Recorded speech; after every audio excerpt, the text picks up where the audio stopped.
Most people think that if you're a university student that you're strapped for time. And most people also think that if you're a business owner, you're even more strapped for time. Well, our guest today is actually doing both simultaneously and succeeding at both. So Mr. SooWei, welcome to Progress with us. Yes, It's a pleasure to have you on Pleasure today. to have you on. Thank you for having me on. So thank you for coming on. You recently posted a video of you Yeah. talking about how you had your first $151,000 month. Yes, sir. And you were 19 at the time, and you posted a video of you calling your parents in Malaysia and Yeah. telling them about it. I noticed in that call, and I noticed that in a lot of your content, you talk about how your parents had massive expectations on you to be at uni. What was it like being able to give them that phone call and still being at uni and being able to tell them how successful the business has been as well? It was amazing. It was honestly a very, very surreal feeling for me. You know, like, if not a lot of people know this, but I started when I was 16 because of my dad. You know, I seeked validation from my dad and everything. He runs a successful business, super, super huge, you know, real estate portfolio and everything. And for me, a lot of the times that was my idol. I was looking up to him. And so that was someone that I just wanted to seek validation from a lot of the time. And I started at 16, wanted to prove to him that I could actually make things work without needing his help, without needing, you know, a helping hand. And yeah, I mean, when I called him and everything, it was just a really, really surreal feeling. Because, yeah, obviously it's grown to the point where it is now. And I could have never fucking expected that it would have grown to the point where I'm making this type of money at 19. I mean, that's unheard of. Yeah. That's money that people in their 30s, 40s make, you know, after you develop skill sets and everything. But to do it at 19, to let my parents know and to make them proud, yeah, it's just a real feeling, honestly. I think compared to the start then, you know, obviously you've had this experience and you're able to share your progress with them now. But Yeah. what was the initial reaction, you know, in terms of you wanting to go down this path? Were they kind of supportive? Or I know you've spoken Yeah. a little bit about it here and then. Oh, they hated it. They absolutely hated it. It was one of those ones where they just said, stay in school, you know, Yeah. do your work. I mean, I'm Chinese, man. So, you know, the typical route is just go to college, get a degree, get a job, play it safe. And, you know, I opted for a different route. At the time, I actually didn't tell them for the first year. I didn't make money my first year, man. When I was 16 to 17, I didn't make any money. And so I didn't make any money. And then I only told them when I was making 5K a month, 5 to 10K a month. And even then, they didn't support it because it just wasn't a lot of money. So they didn't really get it in the beginning, but after I kept on going and they see that I was actually happy doing it, of course, they started being supportive and everything. But in the beginning, they didn't really understand. They thought it was like, you know, what is this stuff? Is it even long term? But I think now they're starting to slowly kind of understand that, you know, he is building a real business. He is actually making a name for himself and everything. So, yeah, it's a bit different now. I thought it was curious in the video when you called your mum, Yeah. how one of the first things that she said to you was that you need to set a new goal 3 months from now. And I thought, wow, that is Yeah. really setting the tone. You know what I mean? Like, you calling her up with good news and said that you need to set a new goal. And I also noticed that your dad said that you needed to give to those in need. And I Yeah. know that you do that. Is that, you know, when I hear that from your dad and I hear you say that you were looking up to him, Yeah. you know, when you were growing up, how aware were you that your dad was a successful entrepreneur? Was it like something that you were consciously aware of? Or because like most people when they're young, they just think like, you know, my parents go into work. Yeah. But had you kind of always, even with school, knew that you were going to be an entrepreneur? Not at all. I'm so glad you brought that up. I was the most straightforward kid growing up. I was a very stubborn kid. I was, you know, not the best in school. And honestly, like, my dad, like, told me that I wasn't cut out to be an entrepreneur, to be a kind of business owner. And he said that because that's just how my personality was. I was very straightforward. I wasn't flexible. I didn't have emotional intelligence. I was very just, like, emotional. And, you know, like, if you're emotional as a business owner, you make rash decisions and it'll hurt your business in the long term. You know, you can't think logically and everything. And so he told me that I just wasn't cut out for it. But I knew my dad was successful from a young age because just the way he carried himself, I think. He would always, like, even on holidays and everything, I think the reason why he's so big on giving back to people in need is whenever he sees someone on the street, just, you know, give him money and everything. And it was just a small little instances like that that kind of showed me the character that he has, and that's who I've looked up to, and so that's who I aspire to be and everything. And yeah. Do you have any siblings? I do. I'm the middle child, actually. So I have 2 siblings. I have an older brother who's 25 and a younger brother who's 1 year younger. What is it that they do? My older brother's in real estate with my dad, and Nice. then my younger brother's just in university. Okay, Yeah. cool. Do you think that they're still going to have your younger brother have that one kid who ends up going down the traditional route, or do you think your younger brother will follow in your footsteps? I've tried to get him to follow my footsteps. I've told him, like, dude, you can make a lot of money, and he's smarter than me. He's always gotten better grades than me.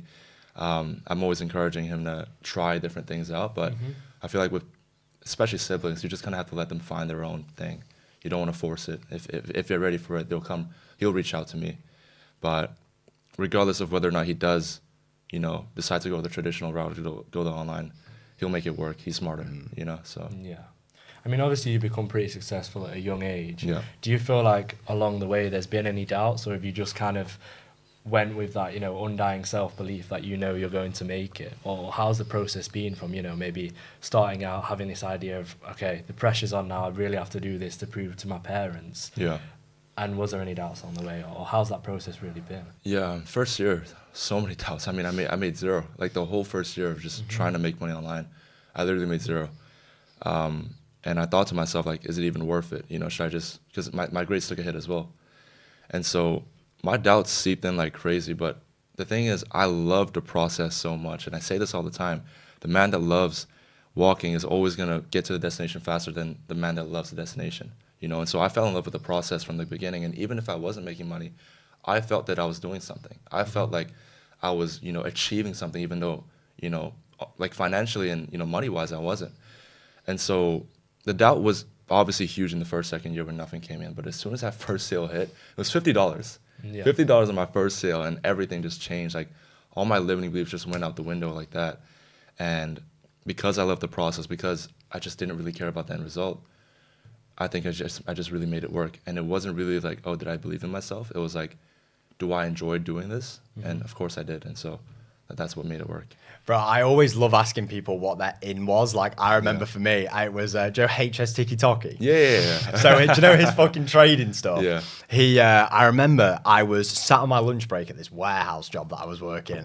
And I remember, do you know when the Jerome Powell, the dude comes out and the markets go nuts on the first or the last Friday of every month. Yeah. And I remember I made 600 quid.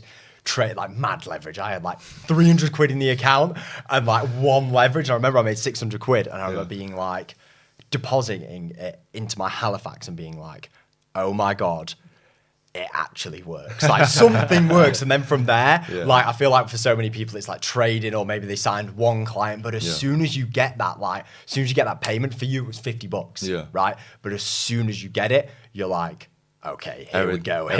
It's actually working. So, to go back a little bit, you now run Goh Consulting. I hope I've not butchered your last name. Yeah.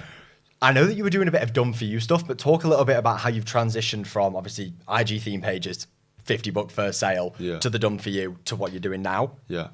So I ran a done for you in the past, and I think done for you gets the best client results, if I'm being completely honest. But I realized that not everyone could afford a done for you, or not everyone was worth taking rev share in. So okay, I needed a scalable model, something that I could sell over and over again that didn't have a lot of operational drag in the fulfillment process. Because for me, it's like, if I signed 20 done-for-you clients, I could probably only fulfill for 5 confidently. That's me being realistic. And so I was like, okay, what is a model that I can sustainably and, actually consistently sell over and over again? And that was the done with you. And so I had a scalable model, which is done with you, that's Consulting Mastery. And then I have the done for you, which is Consulting Mastermind. And based on what people want, they'll join the done with you or they join the done for you. And so just having a scalable model there to be able to capitalize on the attention that I'm generating with the personal brand, it's been helping a lot. So yeah. So what did it look like when you were actually doing the done for you? Because I know that for you, it was like, I know that you were doing a bit of stuff with Surge. Yeah.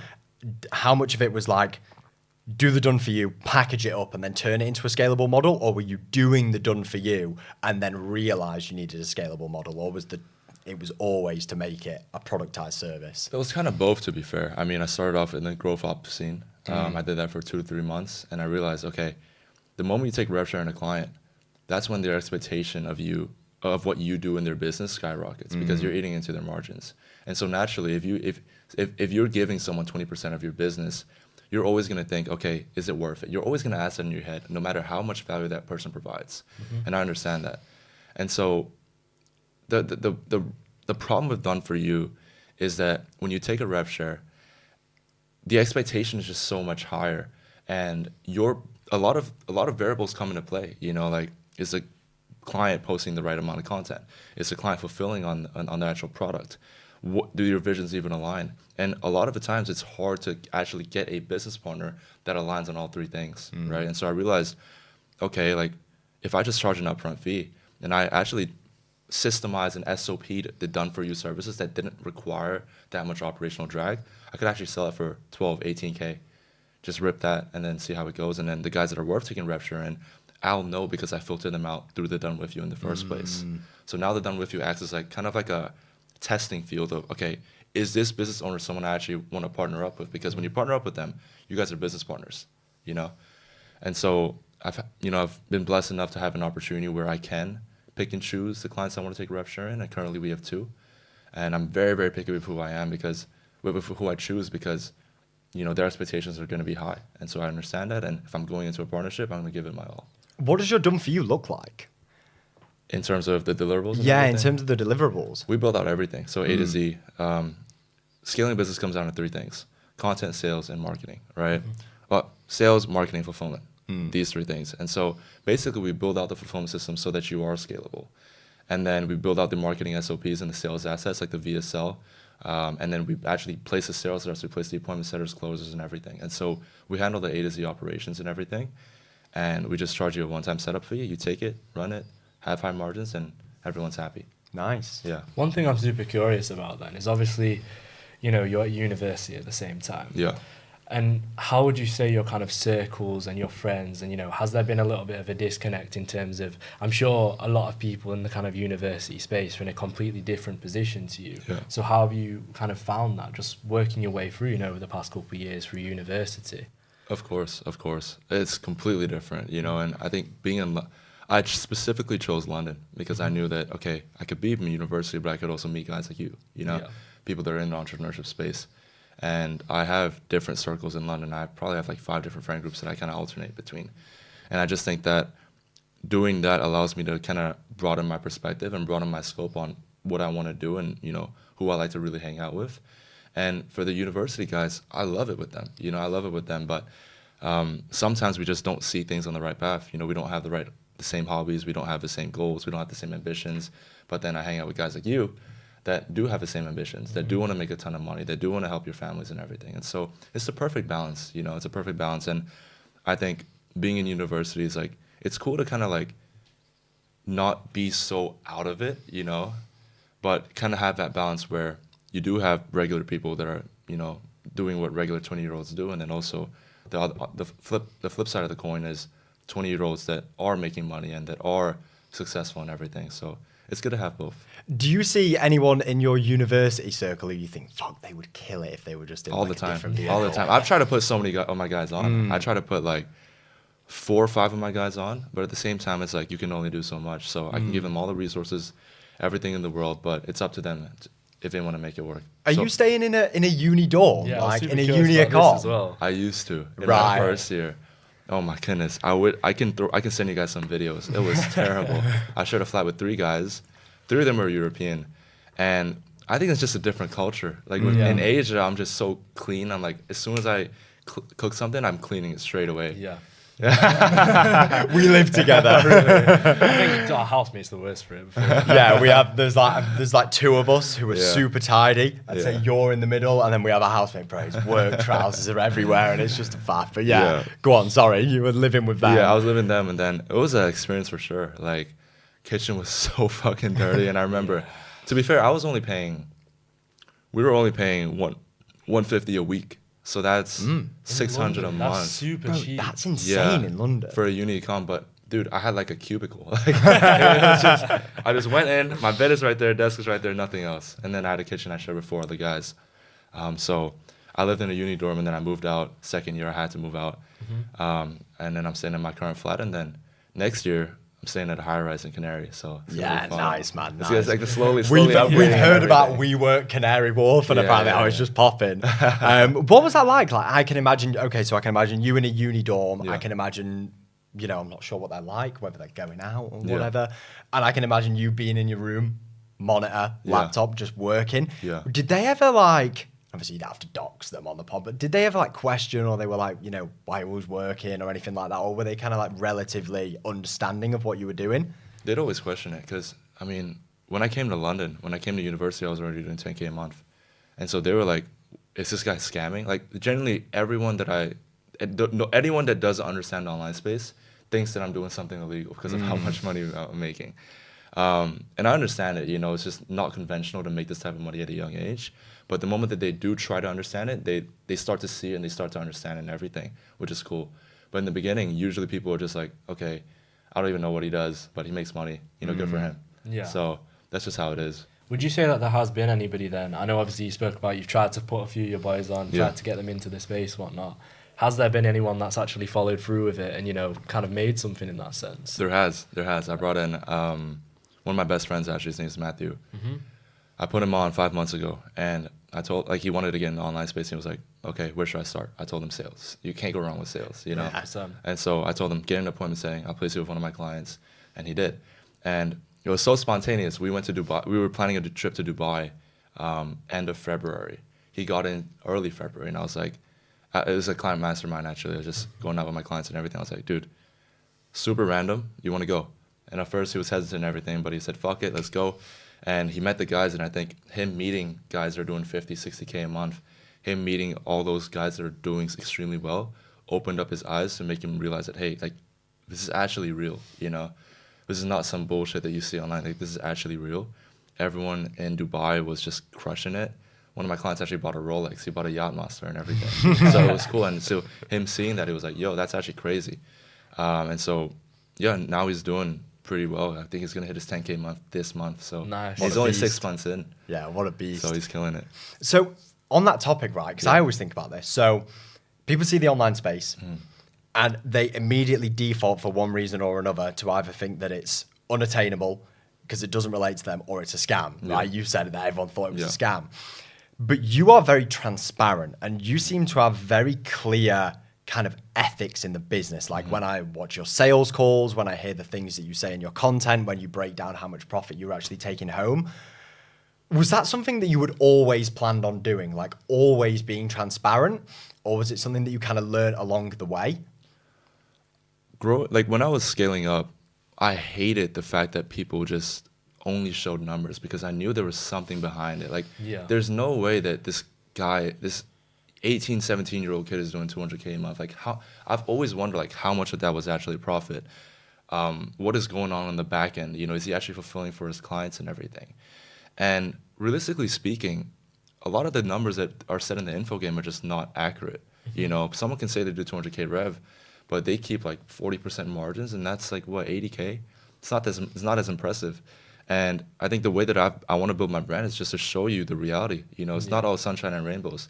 I've built my business the way I want to build it, to have high margins and everything. But what comes with that is a lot of stress on the fulfillment end, you know, and all this type of stuff. And so I just grew up knowing that there was some bullshit that these guys were saying, obviously to sell their course. I don't sell a B2C course. I don't sell a course mass market, which is why I'm so open about just sharing numbers. And I think even if I was selling something to mass market, I would share the numbers, because you know, people don't care about how much money you make. People care about how real you are as a person. And even in the B2B space, I've had so many people let me know, like, hey, you're like the only guy I trust in this space, you know, because of how genuine I am with my content and how open I am, even about the bad months. You know, I'm very, very open about it. In March, we did 150. April, we did 60. My fulfillment broke, and I was just not confident selling it. We had guys wanting to join, but I was like, I don't know if I can handle it. And so we did 60. Any other person would try to scale to 200, 300, you know, because 150, you have the momentum, let's scale up. But fulfillment broke, if I'm being completely honest. We weren't ready to handle that amount of clients. And I had to take a step back and fix everything, refilm some modules, hire new coaches, hire new people, implement new systems. And once I did that, then I was confident, you know, and I had to do it for 2 months. In May, we also did 60K because I had to bounce exams and everything. But here in June, I was so open up. I said in June 1st, this month is going to be of acquisition. The last 2 months, I dialed in the fulfillment. I'm ready to take on new clients. And just like that, I think after today, we're going to be at 49.5K cash collected in 7 days of June. Nice. Yeah, it's the So- 7th. just like that. You know, we have like, you can ask George, we have like 10K. Look at George. we have like 10K in remaining invoices. He's cooking it up. You know, the team is together. We have momentum building up. And so, yeah, I mean, we're doing something special this month. And I generally think we could do 200, 300K easily. Bro, it's so true what you say about people. Like, Yeah. the numbers don't always add up. So when we first got in, we were at uni, right? We were both in our first year, and we bought a course off someone, YouTube automation. The guy who sold us that course no longer exists anywhere. Completely gone. Every platform. Really? Not doing it anymore. Yeah. And it's that kind of, people think that with info, it's like you can, let's say you have a course, no done with you, no done for you elements. It's literally just like pure info. Yeah. People think that you can just get in, bang, bang, bang, bang, bang, bang, bang, Yeah. hit a big month and then just like leave the space. Yeah. But that reputation thing goes so far. Like, think about it. So we're both 21. You're 19, right? We want to be doing this for bro. Wait, 20. Sorry, bro. 19.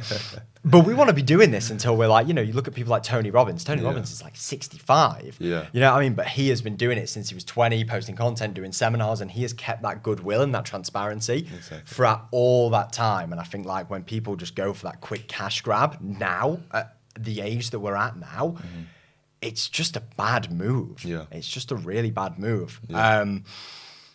Saying no to clients, right? That's an interesting one because I've seen you talk about this a lot as well. Yeah. Why?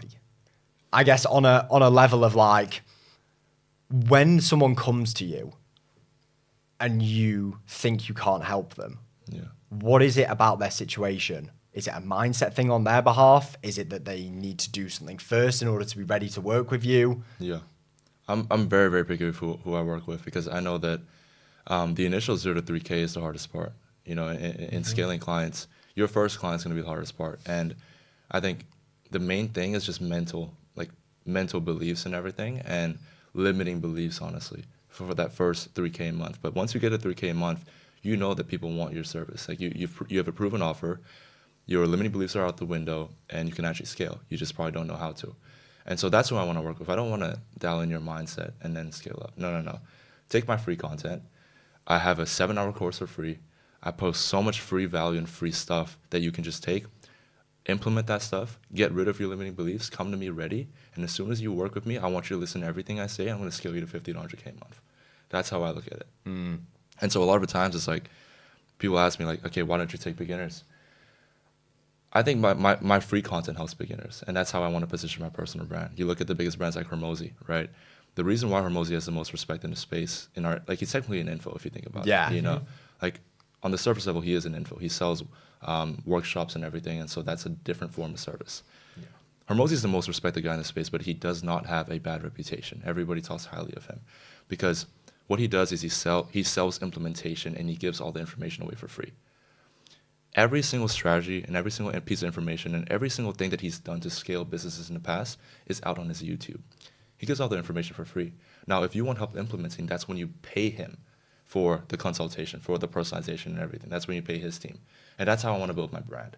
That's how you get respect in the space. And I think that Hormozy's done such a perfect job, and he's already created the blueprint.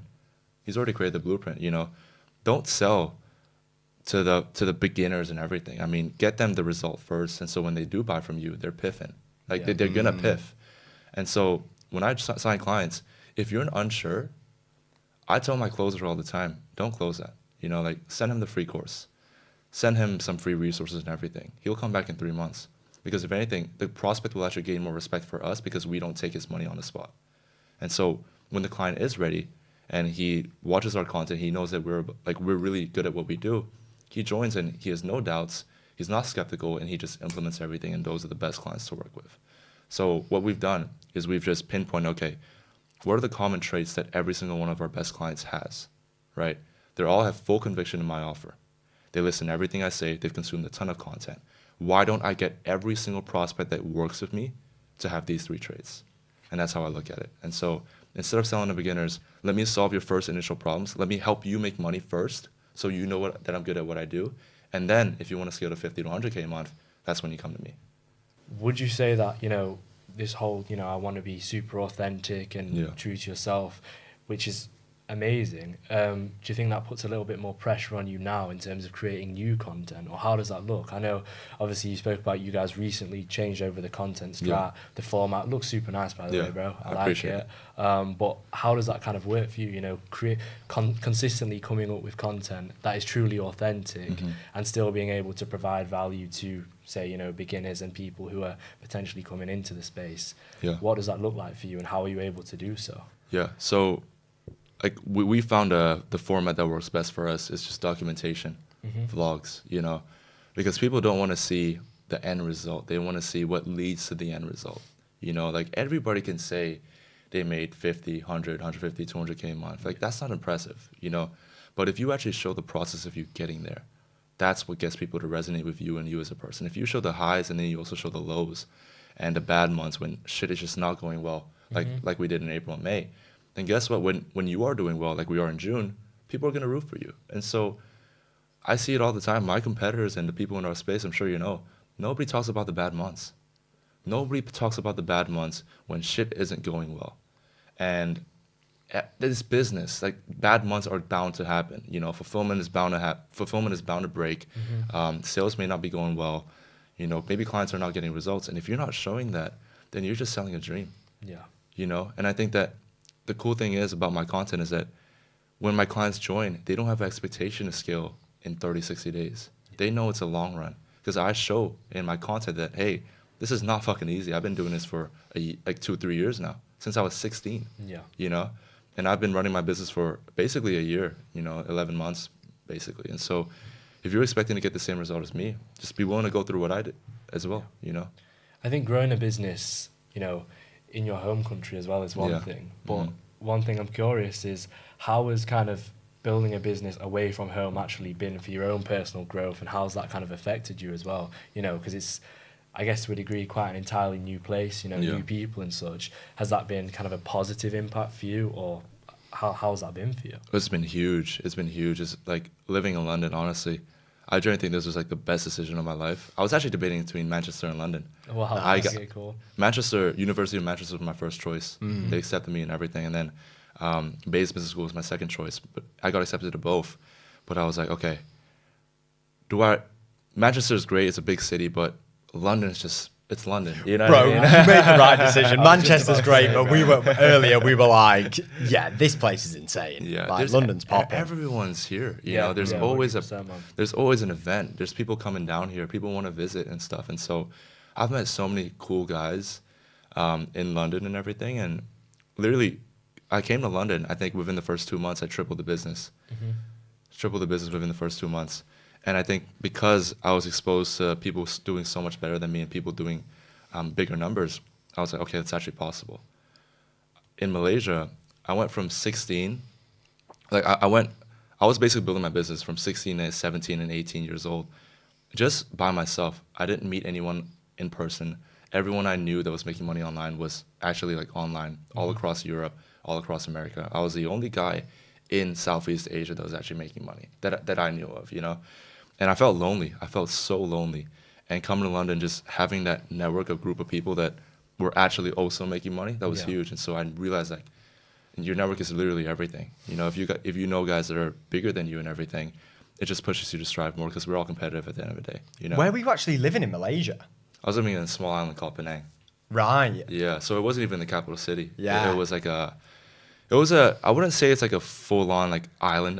It was still very industrial and, you know, buildings and everything, but there wasn't a lot of entrepreneurial people and everyone's just kind of relaxing, going to the beach, chilling. Yeah. But I love it. I literally love it. I'm super excited. I'm going back in like 5 days, so I'm really excited. I know that you mentioned network, but I noticed you don't have a business partner. You know, a lot of the time, do you know, if you look at like people who have like big offers, they usually have, so take Charlie Morgan, right? Yeah. 90% of people don't know who Bo is. Right, do you know his business partner? Like most people don't know that he has a Bo. Yeah. How have you kind of navigated leveraging network and also being able to hire as the solo founder of your business? Yeah, so I've intentionally built it up this way, and I think that I'm doing, like, what I do now is all set up for my 10-year vision. And so if I can build a business and learn all aspects of the business myself, I'm going to be more competent as a business owner. I think the hard part and the hard truth that people have to realize is that if you have a business partner and you guys are handling different parts of the business, which is always going to be the case, you're neglecting a huge part of the business that could potentially bite you in 3-4 years. And that's just how it is. You know, like let's say, you know, there's two business partners. One's focusing on sales, one's focusing on fulfillment. If you only focus on sales, you don't know anything about fulfillment. And I just know that, you know, especially with the route I want to go down in private equity and SaaS, I want to be able to be a capable founder where I am capable of running the entire show if needs be. I don't need a business partner to rely on because, first of all, it's 50% margins gone just like that. And I'm just not as competent as I want to be. I know I can get shit done, and maybe it'll take a bit longer, and maybe I'll make a bit less money, but I'm fine with that because I developed a skill set that makes me more competent for what I want to do in 3-4 years from now, which is SaaS, private equity, and the bigger industries and everything. So I purposely chosen that route, and I think that the way that I've done that allows me to be more capable as a business owner, and it allows me to just look at things differently because I know all parts of the business and everything. And in regards to the network, all I'd really do is just put people on small rev share deals or small retainers, pay them out, you know, retainers, whatever they're worth, and just get them to be bought in the vision. And I think that's worked so far, honestly. I mean, the team is super, super dialed in. We're in person and everything, and yeah, it's super cool. I was going to say you have a lean team. It's 6, am I correct? Or it might have changed since the video that I watched on your Insta because I was just fucking researching it. It could have been anywhere, but it was the video that you broke down the profit. Yeah. So is it still 6? I can list it out. I have an appointment setter. I have a closer who's also my CSM and also my sales manager. Nice. So, you know, 3 birds in one A stone. player. Yeah, Sure. like straight up A player. This guy, sales manager for Iman Gadzi. Yeah, just literally just a gem. So that's that. And then I have a creative director. His name is Josh. I have a VA, and I have a setter manager. So 5 actually. What does the creative director role look like? He basically just finds editors, manages them, and he's in charge of basically coming up with new ideas that I can film and everything. And yeah, he's in charge of just getting views, and he's been killing it so far. So what does your day-to-day look like? So at what point did you make that first hire? Was it a setter? Was it... It was a setter. It was a setter, yeah. I made my first hire when I was doing $20K a month. I was like, okay, let me get out the DMs. And yeah, in terms of my day-to-day, I actually don't do a lot, you know. I say this all the time. From 0 to 30K a month, that's the trenches. Like, that's the most amount of work that you'll ever do in business. From 30 to 100K, that's just knowing how to manage a team. And so it's actually a completely different skill set because now your input doesn't necessarily lead to the output. It's your team's input. So knowing how to hire and put the right people in the right places is what's going to lead you to the 100, 200K months. The goal for this year is 500K a month by the end of the year. We're going to hit it. There's no doubt because the team that we have set up, all A players. You know, I think George booked 3, 4, like he's booking calls right now. You booked how many calls yesterday? 3? 3 yesterday. Yeah, 3 qualified calls, 5 to 10K Smashing budget. Everyone's just on it, you know. I feel like you need a cameo appearance at some point. Just have me sat behind the camera. No, it's interesting, dude. I feel like so what was it like going from, because it's something that I think about, right, is I almost feel like I'm a little bit addicted to that 0 to 30K grind. How did you kind of let go and decide like, right, because you were just saying, you know everything, right? You've learned all the skills. You want to be that capable founder. Yeah. What was the thought process behind like actually relinquishing some of that responsibility? And in the first few weeks, were you like, God, I hope they're doing it right. I hope they're doing it right. Or were you very like laid back, just see what they can do? Yeah. Well, you have to understand that the same thing that will get you to 30K a month is not the same thing that will get you 100K a month, right? So if you're not willing to let go of it, then you'll just be stuck making 30K a month for the rest of your life. And I'm sure that's not where we want to be. We want to be making multiple 6 figures a month, if not 7 figures a month. And so for the first step is understanding that. The second step is realizing that you are responsible for everything that happens within your business. If your appointment setter fucks up, that's on you. Like realistically speaking, you're in full control of the output that your business generates because you are the person that puts people in the right places. Yeah. And if you put a setter there that's not performing, you're probably not leading him the right way. You probably don't even know his goals. You're not keeping track of his KPIs. You're not keeping him accountable. You're not giving him a reason to actually work hard for you. And all of these things are your fault. And so, okay, if a setter doesn't perform, he doesn't book any calls or he doesn't hit his KPIs, the first thing I think about is like, okay, what did I not do? You know, did I not give him enough training? Did I not hold him accountable? Did I not understand what he wants from the business? Does he feel like he has a need to actually work for me? You know? And usually it's just a management issue, honestly. And so if you flip the script and you're like, okay, instead of him like worrying about him doing well, am I managing him well enough? You're gonna be fine. You're gonna be fine. And I think the right person, like you'll know with your gut, okay, this person's just not capable. Fire. Slow to hire, quick to fire. That's just the rule of the game. And the fact that we're all building our personal brands up, there's tons of people that want to work with us, which is a huge blessing. You know, I can put out a story and I can get hundreds of job applicants for positions in the business right now. Yeah, I'm super picky with who I choose, and so guys know that as well, and that plays a role into the managing and the performance and the standard that we set for the team. So, I saw a reel that you posted recently, and I'll have to quote this because I wrote it down. You know, you said, life is a way of giving you what you want when you work hard and believe in yourself. And I think that's super true. But I was curious to, you know, when there's been like a pivotal moment where that's kind of actually truly hit for yourself. Yeah. I think it was honestly like the breakthrough. I was stuck at 30K a month for 6 months, actually. I was struggling with that. I was struggling with letting go and everything. But I realized, okay, my thought process behind scaling is like, if I do more volume, if I book more calls and I close more sales and I put more content out, I'm surely going to scale up. It's just purely a volume game. Everyone talks about it.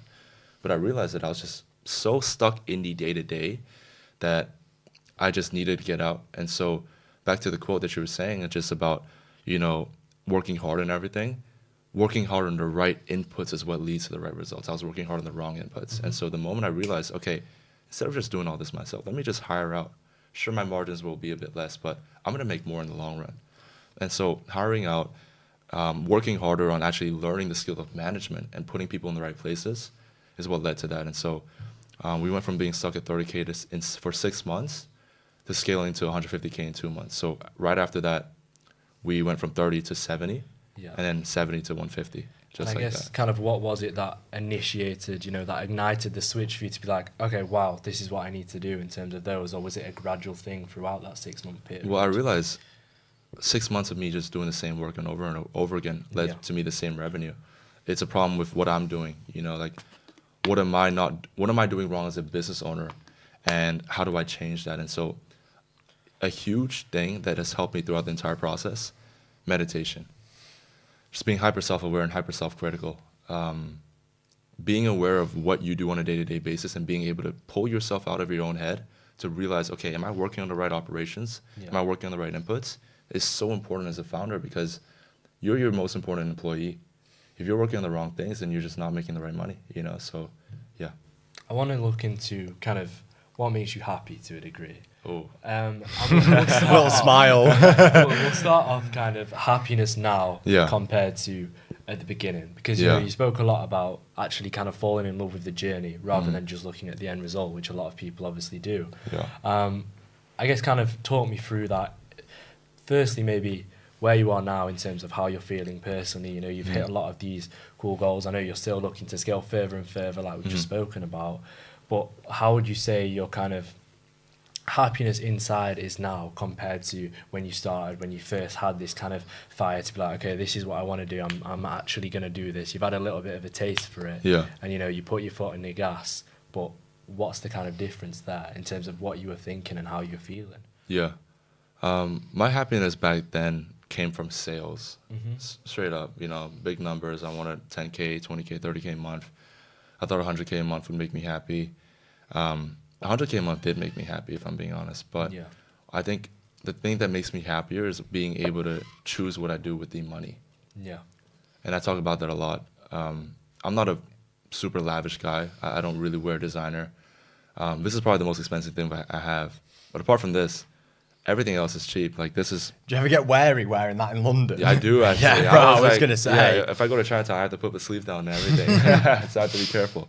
But apart from the watches and like the nice stuff, I don't have a lot of designer stuff. I don't have a crazy car, and I just have a lot of cash liquid, and I'm wanting to invest and help the right people and everything. So going back to Malaysia, I'm actually planning on setting up this charity or this foundation back home to help people in need. And I just think that doing that gives me more joy than anything. You know, I went to Selfridges the other day, and I bought gifts for my family, and I spent around 5-6K pounds.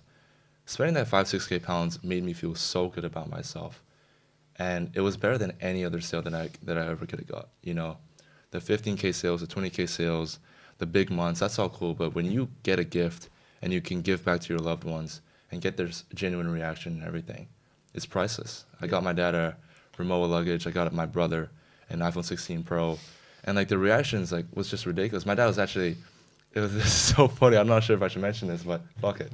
He was kissing the luggage. You know, like he loved it so much because that's like the first gift that he really got, because he's always used to giving, and it's the first time someone gave back to him, and like, you know, being that source of happiness is just so it's so satisfying. It's so nice to feel, you know, and it's just spending the money the right way. Honestly, spending the money the right way. It must have been a nice moment for him. Like, you always forget, like, he's seen you since you were just a kid, you know what I mean? And now you've grown up to be able to give back to him like that. What is it that you're studying at uni out of interest? I don't suppose you're studying business, are you? I'm studying business. No way. Is it like business and finance, or is it literally just business? It's business management. I didn't opt for a route. I could have opted for the finance route, but I took a few finance courses. I took a few marketing courses. And yeah, I don't have a route. But I do, like, contrary to popular belief, I actually do think that university is really, really interesting. Because I said this on my story the other day, or I posted this on a reel somewhere, you know. I'm not in university to get the degree and get a job. Yeah. That's cool. You know, I know some people are in university for that reason. I'm in university to have a broader perspective on the world as a whole. Because my goal is not to make 100, 200K a month in info and stay in this industry. My goal is to actually work with companies on a macro level and actually help all these bigger companies that have bigger budgets, you know? And so understanding things like accounting, finance, like economics and everything, that's all essential. People don't realize it. And so the things that I'm doing is not set up for me to, maybe it's not set up for me to make the most money now, you know, but it's set up for me to make the most money in 10 years. Because I'm sure this information, like, even though it's theory and it's not super practical, it'll be useful down the line because I have a broader perspective and I can say that I have a degree, you know, and it's just completing one chapter of my life. And obviously making my parents proud because they are Asian. So, But I know that you said that you were actually going to drop out. You took your letter into your course manager, and he said that you'd be gone in 2 weeks if you actually did. Oh, bro, crack me up that. I guess, bro, that's the thing with uni, right, is that, like, uni without a goal, like, let's say, for example, right, you're well connected and you know you're going to get a finance job, and if that's what you want and that's your goal and that's why you're going to university for it, then fair enough. But it's the, like, and I do also think, like, you know, would you have moved to London if it wasn't for uni? I wouldn't. Yeah. And I think that, like, I say it all the time, university is great to actually grow as a person because you're 18, you know, fresh out of high school or fresh out of secondary, and you don't know what you want. University is a good way to kind of get out of your house, get out of your hometown, explore the world, you know, grow as a person. I generally think the last 2 years of my life has panned out this way because I moved out of my hometown. I'd argue that if I was still in Malaysia, I wouldn't be making this much. I'd be complacent. I'd be at home. I'd have a roof over my head. I wouldn't have to worry about rent. I'd have someone cooking for me. Like, all this type of stuff makes me comfortable. And I could just be sitting at home playing games all day, you know? And I realized that, like, my mom was right, you know, going to university, even if it wasn't for the degree, helps you grow as a person. Yeah. And I think people overlook that so much. And the whole idea of not going to university that is portrayed in the info space, I want people to take that with a grain of salt. I really do. Because not everyone's cut out for this type of life. Like, genuinely, I mean, it's stressful, man. It's stressful having to wake up, having to, you know, pay a lot of people, having people depend on you, rely on you. And if business doesn't go well, you know, you don't know what to do and stuff. Not a lot of people can deal with this type of stress. And so if you're telling people, if you're using your platform to tell people to not go to university, you know, and if their entrepreneurship career doesn't work out, that's on you, man. Just because you want to sell a course and you want to sell the dream. I mean, bro, we both dropped out with, like, not really any valid reason. Or like it was just kind of like, I guess we should not be at uni then. So we both dropped out, but, like, you know, we've made it work, you know what I mean? But not everyone will. And I also think that, do you know, with stuff like that, right? If someone is saying something online, like a concrete opinion of something with absolutely zero nuance whatsoever or like rationale of the other side, you should take it with a pinch of salt. Yeah. I was just about to say because everyone online has an agenda. I genuinely like want the best for people that are watching because I don't sell to a mass market. I can tell you right now, like university is a great option. Maybe it's not worth the price tag, but it is worth at least exploring your first 1 to 2 years to get out of your hometown and actually grow as a person to figure out what you want. I generally think, I mean, your first year of university, you guys grew a ton, right? And people that say that university is a scam and everything, I understand, but look one level deeper. Why are they saying that? Do they want you to spend the money that you would spend on the tuition fees for their course, or what is it? You know, and so I think learning how to actually filter information and understand why someone is saying something is the most important skill you can learn, especially in our day and age with social media. Yeah, 100%. I mean, the one thing I will say about us two going to university, although we may have not gained a lot out of it from the actual university itself, I think the things that it made us realize within that time frame, I'd say was super valuable. Bro, it was a split test. Yeah. It was literally a split test. It was like, right, like we had to go to know that it wasn't what we wanted to do. Because like I wasn't really fully set on it, but I felt like I had to do it. And it also like, my parents are, obviously they're not Chinese. I don't think but like I'm the only person on my mum's side of the family who won't have a degree. And I almost had to, like, I took a gap year. So I had the option to go back and bank my results. And I was kind of like to mum, I was like, give me a year. If I fuck it up, I'll go back. If not, I'm not going back. So it's like, you do also have that flexibility. And I also feel like, you know, so many people do just go to uni because it's the default thing to do. Like, especially in the UK. Like, it's pushed a lot. Yeah, well, it's like, do you know so I'm not sure how they do it in Malaysia, right? But you have secondary school, which is up until you're 16, and then you'll either go to college or do your A levels, 16 to 18. And at the schools that we went to, the kind of career, the next step planning, they just sat you in a classroom with a bunch of computers and told you to go onto the, what's it called? The UCAS website and be like, find the topic you like. Do you want to go to uni in a city or do you want to go in the countryside? And then just apply. It was almost like that's just like the default thing to do. And I don't necessarily think it's a problem with uni. It's a problem with agency, right? It's like, do you know what you want to do? And like, you are at uni and you are living proof to anyone who says, don't go to uni, that you can do both. Like we had Temi and Yomi Lowry on. Yomi's at uni. Like Yomi still lives, I know he doesn't live there anymore, but he lives in a dorm and he was doing like closing and he said that all his friends couldn't even afford to pay their bills or whatever. And he was like, it was comfy. So you can make it work. Being so transparent on social media like you are, how do you deal with like because Joe, the emotional fluctuation of like 150K month to 60 the next month, am I correct? That's an emotional fluctuation for just you, right? Not even factoring in the team or the fact that you are publicly sharing it on social media as well. How do you deal with that emotional fluctuation? Or were you kind of like, right, we know it's an operations thing and we can just fix it? I mean, I have full confidence and I'm so aware of what I need to fix in order to go past this problem or whatever. But, you know, if I only show the big months, no one's really going to trust me. Like, no one is, you know, like, you're sharing the sunshine and rainbows and you're selling actually a dream if you think about it. Because people think that, oh, every month in business for you is amazing. Every month in business for you is 6-figure months. If I'm showing that, they're going to have a completely wrong expectation when they join me. And when my clients deal with setbacks and everything, they know that it's normal and that it's okay and everything. And so part of it is also for my clients. Like, what I do right now is I think that the content and the personal brand that I've developed, I'm setting up my brand to where if someone joins my offer, they know that, okay, if they don't hit a record month in the first month, that's completely fine. Because I don't set that expectation. I don't have that, like, I'm not perfect with my business. I don't know it all, you know? And so I'm still learning along the way. I'm still, you know, developing my skills and everything. And it's like, you don't have to know it all if you wanna make money. I don't know it all. And I just think that doing that allows me to get the right clients and also just not sell the dream, honestly. Because it's very easy to sell the dream just to want to get a few sales. I generally think if I only said that I'd make 150K a month, a lot more people would buy from me.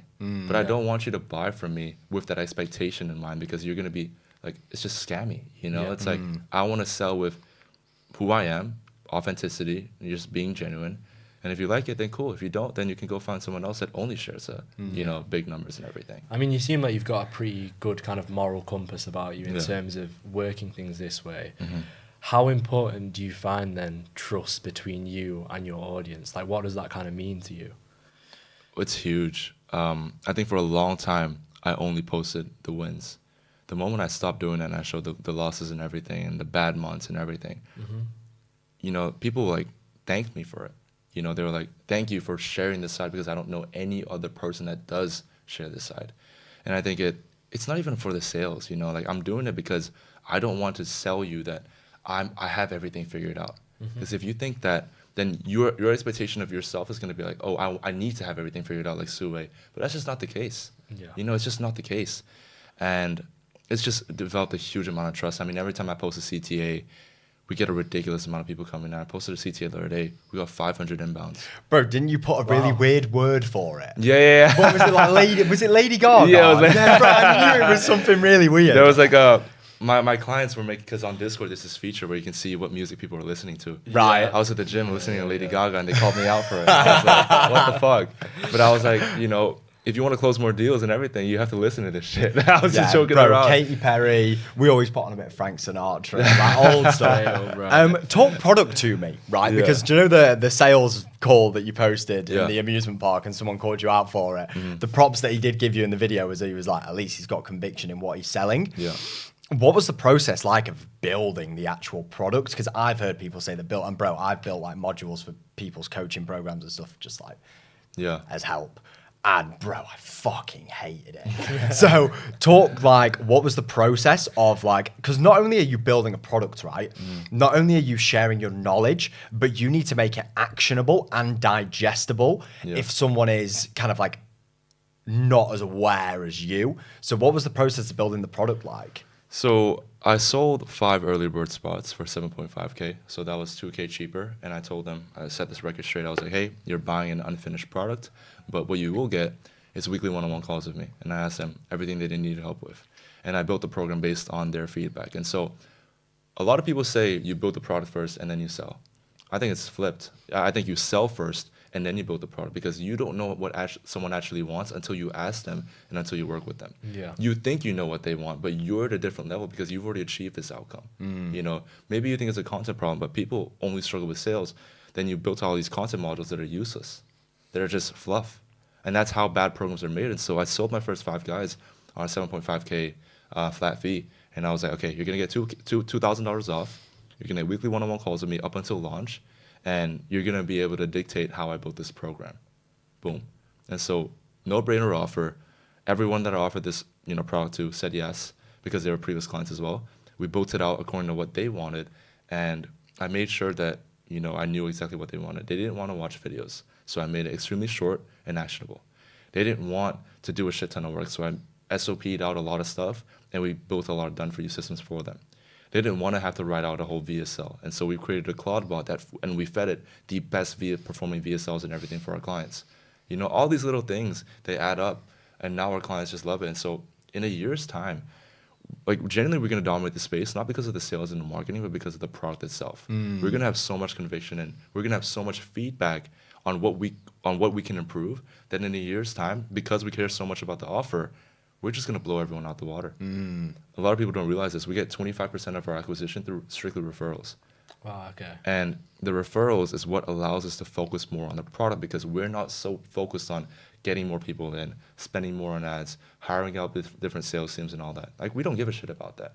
If I can make the product extremely good, get a huge client success rate, get crazy results, and then get referrals on the back end, that makes my business way more lean, because I don't have to spend to get clients. All I do is just pay the referral fee.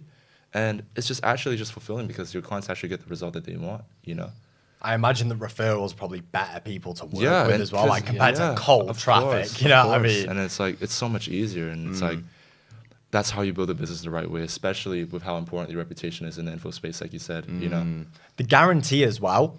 Like, I loved when you were saying to the the girl on the phone on that call, you were like, look, we can do it in 4. Yeah. And she was like, well, I don't know if I can make the next payment. And you were basically just like, if you can't make the next payment, then I'm not doing my job properly. Yeah. And like, in order to have a great, so I'm done for you. But like, I get most of my clients through referrals because I work well with my clients and they give me referrals, and I have a guarantee and I can say the guarantee on the phone, and people are like, well, how are you actually able to guarantee that? And it's just like, look at this, this, and this. Exactly.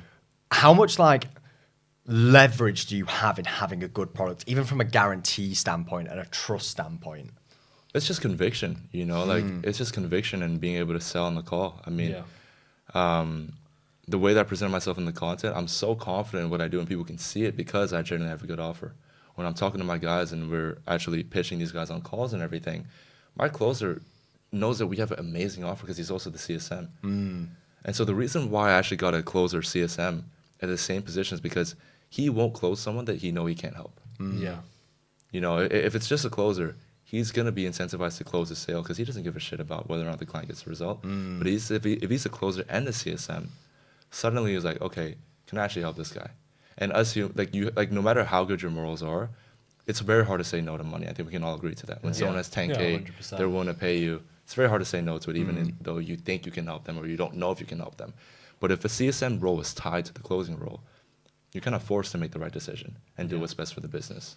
So I think I see a lot more people kind of pivoting towards that way. Like I work in sales as well, and I feel like it's quite a good combination to work with because you can have somebody that truly cares about your product rather than just straight cash collecting. Exactly. It was funny in Callum Carver's thing, his 2 closers were at the event that he did in Manchester, and like obviously they've closed everyone in the room, but they were kind of like laughing about it, and it's like that culture that they've built where like even the students are laughing with the closers and they're like, bro, like thank you for closing me. You know what I mean? Like they actually appreciate it.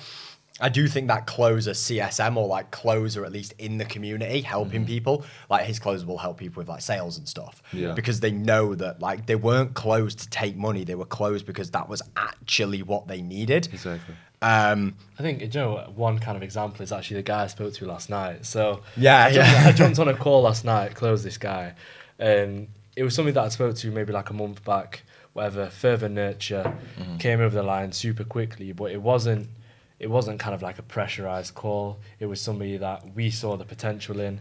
He was super hype. It was a good call, a good kind of exchange of energy. Obviously past that point as well, getting him on board, we'll then talk to him because the way that we kind of work with one of the things that I work on is the same. You know, I'm not just trying to cash collect to them. I'll speak to them past that point. We'll continue, make sure that they're happy, etc. And just having that there, I don't know, enables them to feel super high. They feel like they're not just getting sold to, you know, that they're actually kind of buying into a culture rather than just like, oh, I've got a course, I've got this or whatnot. Exactly, and that's what it is, man. I've like on the calls that my closer does, like these guys are happy to be closed. They're happy to be pitched and everything because they're just like, SooWei's already made me money, you know. And it's like if you have that client, that type of client with that type of attitude coming in, it's gonna be fun to work with them, you know. We asked someone else this earlier, we actually messaged this earlier. Where do you see the info space going in like the next few years? Yeah. Because do you know with AI, anyone who's selling pure info, like course, no calls, no like kind of customer success, like onboarded modules, like AI is good with the right prompts. People are going to be able to get that information out of it. Obviously, it's not going to be exactly the same, but where do you see the space going in the next few years with everyone kind of like adding AI in and obviously the space getting, you know, it sounds like such a typical thing to say, but more and more saturated. Yeah. Well, I think the people that generally have good products will last. And the guys that don't have the right reputations and don't sell the right products and everything, they sell the dream, those guys will eventually fade. And I say this all the time, info is a reputation game, you know.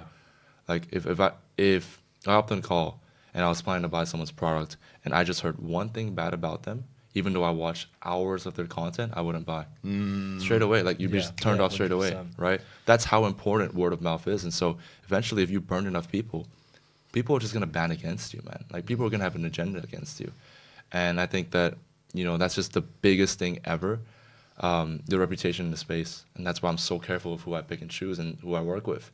Because if I work with someone and they pay me and I don't get them the result, that's on me. Even though like realistically it's like maybe they didn't do all the work, I still feel at fault because I sold you something and you didn't get the result that I promised you.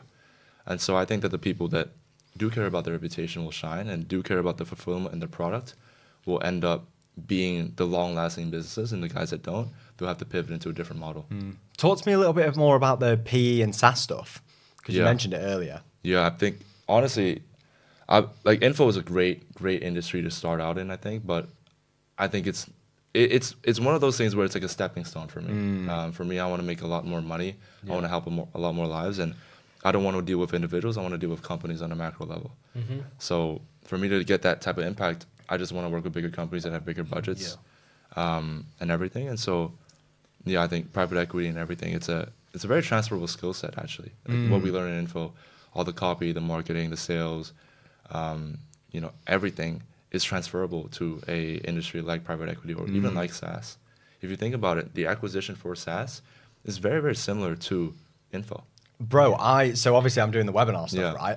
There was a few weeks ago where I was getting so many ads for SaaS companies doing webinars, and I sat on one of them. Bro, so I use Jason Fladley in Structure. He's the guy. Do you know when Iman did that WAP event and he got that guy pitching? He's like webinar guy. And I use his framework, and I was watching this software webinar, and he was selling he was selling a yearly access to the software with the bonuses and everything like that on the call, exactly the same as you would info. Exactly. And it's almost like, so do you know what? So dumb for you, right? People who start agencies or whatever realize that dumb for you is a little bit harder to scale.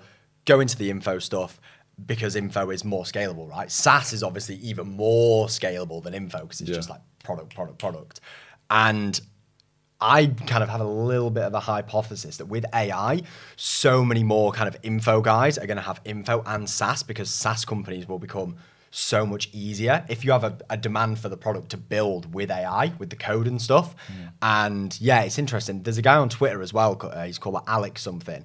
And his offer's all about enterprise clients. And it's basically where he'll help people who are doing like cold email, for example, do cold email for M&A companies. And it's like the exact same skill set, the exact same, like literally everything, writing cold email scripts, connecting a company with another company, but they'll connect like someone who's raising finance with investors. Exact same skill set, gets paid 5 times more up front and gets a percentage. Let's say a company's raising like 30 million, he'll get a drink on whatever he raises for them. It's the exact same skill set. So you are right, dude. Yeah.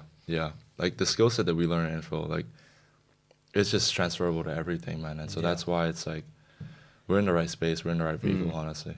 I think one thing that's interesting in this, with like kind of the SaaS as well, there's been an emergence of young people building out a lot more kind of very simple and new software, but following a structure that would be like info. One thing, that we were speaking about the other day was like Cal AI.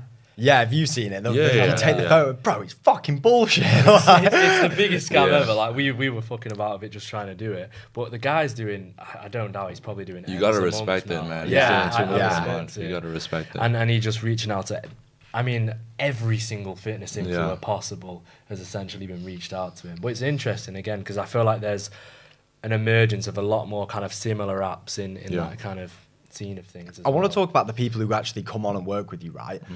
Do you find that the people who come and work with you have a similar ethos to you because they've seen your content? Like, are they coming on, they want to build good products, they want to help people, they want to be transparent? 100%. And I think that's the biggest shift in my content that I love the most. Like, that's the biggest benefit ever. It's like, I'm not attracting a bunch of douchebags that just sell a trash course, I'm attracting people that have the same morals as me, that care about their family, that don't really like the flashy stuff, and that actually want to actually serve people, you know. And I think that's what makes my line of work so fulfilling. Like I generally could go on a holiday or spend really, really good quality time with every single one of my clients because I really mesh with them as a person. I really like who they are and what they stand for and everything because it aligns with who I am.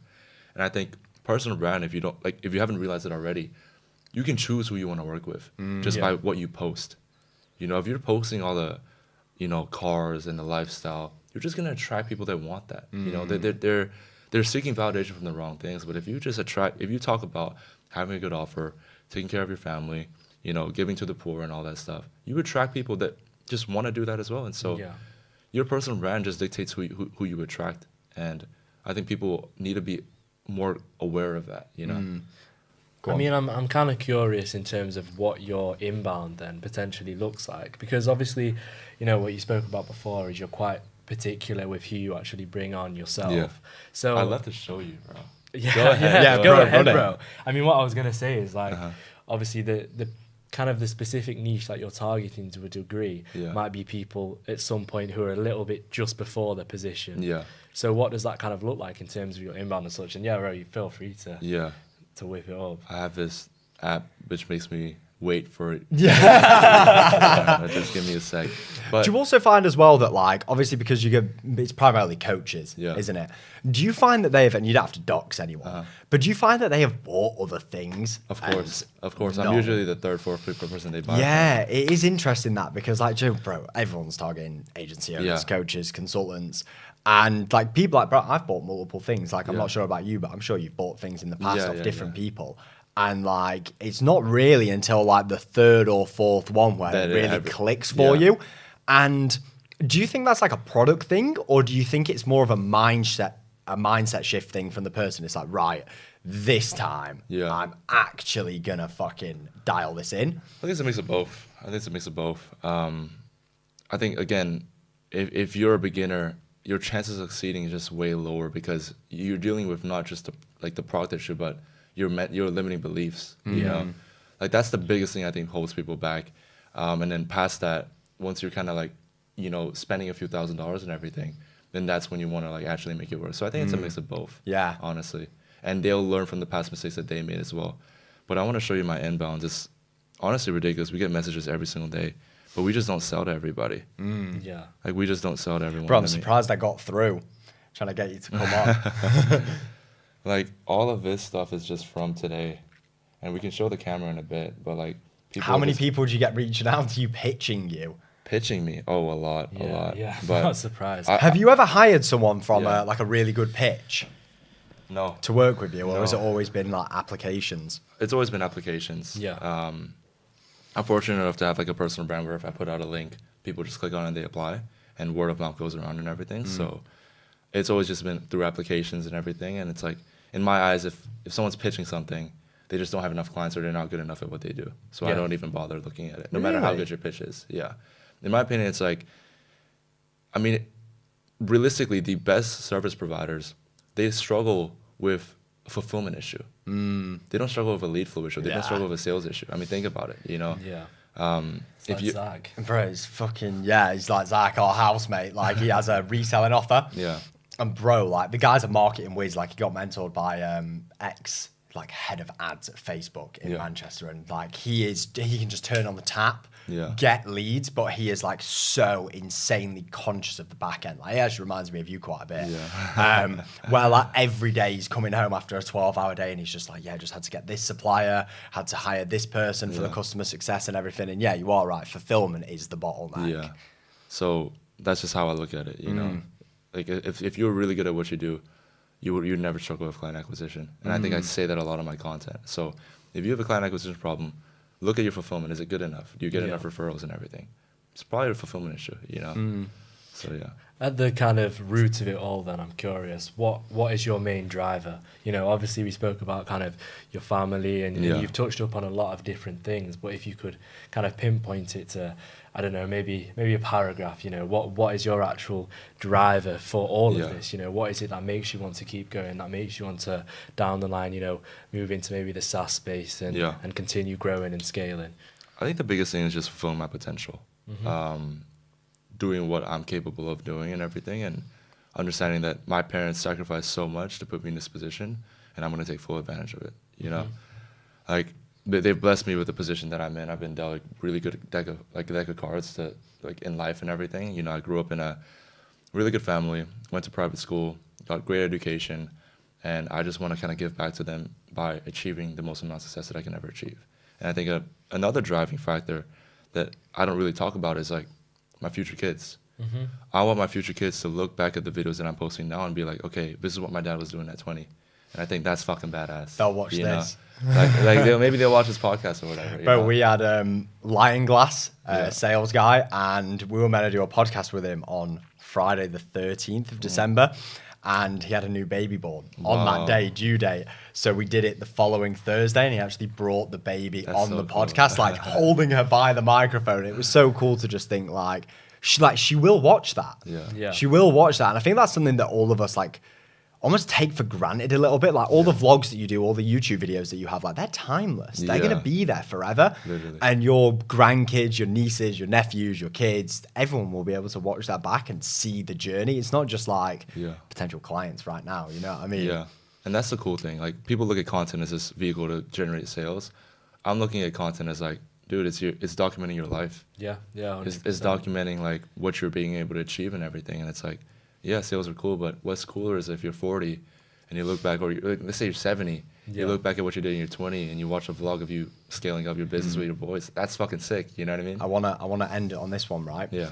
SooWei in a year. Yeah. What would he tell SooWei now? In a year. That's a good question. So future, what would future me You tell in a me year, now? what would he tell you now? I think honestly, just keep on working on the inputs. Every single day, be relentless. Don't keep your foot on the gas. You know, it's very easy to get big-headed now because you've achieved a lot of success compared to everyone around you. But still remain humble. Remember where you came from. Remember who put you in this position and everything, and give back to those in need. And don't recklessly spend money just because you have money. God rewards people that spend money, and God rewards people that helps other people. And if you use your money in the right way, then God will give you more success in everything in life. And so instead of, splurging and, getting into temptations and falling for these little things, just keep your head grounded and everything, and keep working, keep impacting lives, and remember what got you here. SooWei, where can people find you? Yeah, I mean, you guys can find me on just my name, SooWei Goh, on everything, Instagram, YouTube, Twitter. Perfect, Bro, it's been an absolute pleasure. Thank you so much for coming on, bro. Thank you. Thank you Great guys to for having speak to me. you, bro. Oh yeah. Subscribe. Progress with us. Oh shit. This no boy. is SooWei's appointment center. Man behind it. What would George in a year tell George now? You put him on the spot. Damn, we'll be at a million a month in a year. That's what we'll be at. Yeah. Yeah, that's what we'll be at in a year. I'll just be like, congrats for now.